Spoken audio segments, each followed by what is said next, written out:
Hello, everyone. David Hong here, and welcome to a very special episode of the podcast. This is the 10th episode, and it will be my very first solo episode.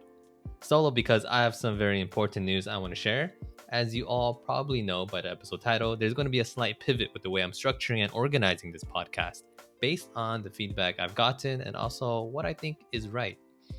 First off, I'm changing the name from Curious Asians Create to Create and Flow. I first started this podcast focusing on a niche group of people trying to serve the Asian community, mainly because that would be the advice I would hear online to start with a narrow, hyper specific market. However, as I kept speaking with guests and releasing new episodes, I never felt like I was doing anything special that really served the community I was targeting. I think it was because I was acting in a way to get followers rather than doing it for a specific mission I truly resonated with. So, with this name change, I'm now planning on reaching out to a wide array of guests, regardless of ethnicity. And since one of my values in life is respecting everyone equally, and since I'm a big advocate of being against quote unquote tribalism and the us versus them mentality, this should have been a no brainer decision from the get go. But I was just reluctant, thinking that I wouldn't be able to make a dent in this already growing sea of podcasts. The second pivot is the content itself.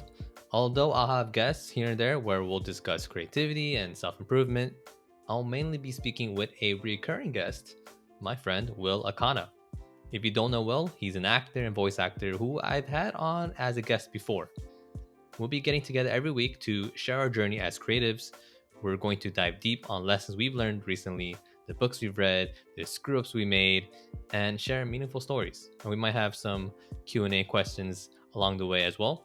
So if you want to join in on our journey and if you like topics revolving around psychology, self-improvement, neuroscience, habits, or just cool ideas in general, I highly recommend you stay tuned. I'm so pumped about it. I hope you guys are too. I also want to briefly share the reasoning behind this podcast. The goal is to really understand and help people live a fulfilling life. The Greeks call it eudaimonia. A direct translation is living well. And that's what I want, and that's what I want for the listeners, to live a good life. And the theory is that being creative, which is a byproduct of consuming less and being more in a state of flow, helps us live that fulfilling life, which is a constant struggle and is so hard to attain because of how distracted we can be in this modern world we live in. This skill is also important when we're living in a world where there's more and more people we find comparing ourselves with. Like, just open up any social media app and you'll know what I'm talking about. And these skills like creativity and having good values are not really taught in school.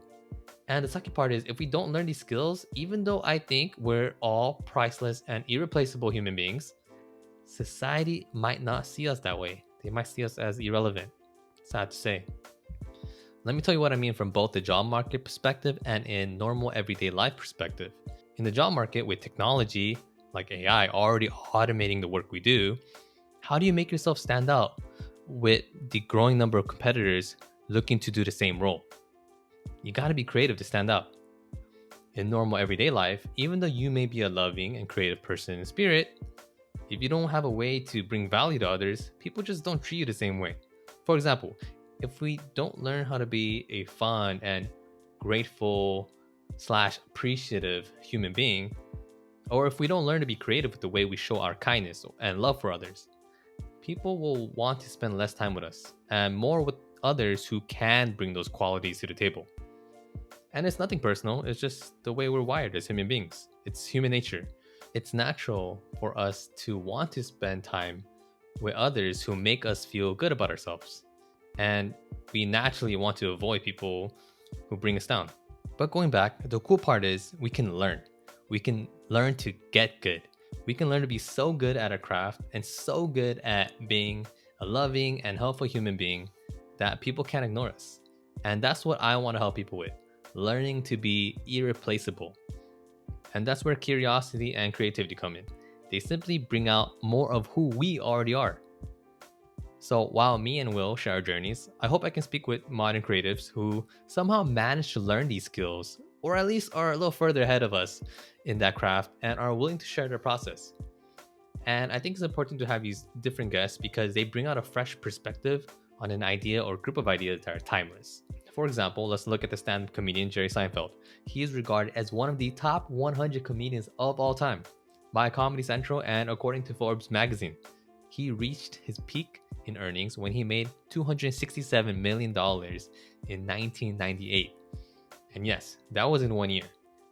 A full 10 years later, in 2008, he was still pulling in a cool $85 million per year. I think by almost any measure of wealth, popularity, and critical acclaim, Jerry Seinfeld is among the most successful comedians, writers, and actors of his generation. So how did he get so good? He has a strategy that is now coined the Seinfeld strategy, or the don't break the chain method, and a lot of comedians and creatives follow it now. The strategy is based on a story that embeds this lesson of consistency, and this is how he describes it. To be a better comic, I had to create better jokes, and the way to create better jokes was to write every day. So I got a big wall calendar that was a whole year on one page and hung it on a prominent wall. The next step was to get a big red magic marker. For each day that I do my task of writing, I get to put a big red X over that day. After a few days, you have a chain. Just keep at it and the chain will grow longer every day. You will like seeing that chain, especially when you get a few weeks under your belt. Your only job then is to not break the chain. I don't know about you, but that's an inspiring story on consistency and habit building. And coming from a guy like Jerry Seinfeld, it definitely makes me want to try it. And I'm assuming there are many more incredible stories out there with the same lessons embedded in them from these different guests. And we just gotta mind them for them. So I hope you enjoy this next phase of the podcast. It's something I look forward to. I hope you do too. Thanks for tuning in, and I will catch you on the next one. Peace. Hey everyone, thank you so much for listening. If you haven't done so already, please smash that like button, subscribe, and click on that notification bell. It would really mean a lot because it would help the algorithm push these types of videos to the right people. And if you do like this video, comment down below who would you like to see on as a guest. Alright, hope you all stay safe, and I'll see you on the next one. Peace.